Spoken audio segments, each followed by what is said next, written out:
तिचे चकवे हात घडविती नव्याने माती अन जन्म मरण गाठीशी उजळती पुन्हा सुरवाती ते ओझे कर्म फळांचे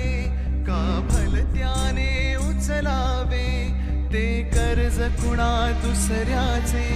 तिसऱ्याने का चुकवावे जग खरे मानते तेच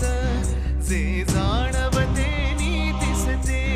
खेळात गूढ नियतीच्या काहीच असंभव नसते ती चकवी हात चलाखी त्या अनामिकाची असते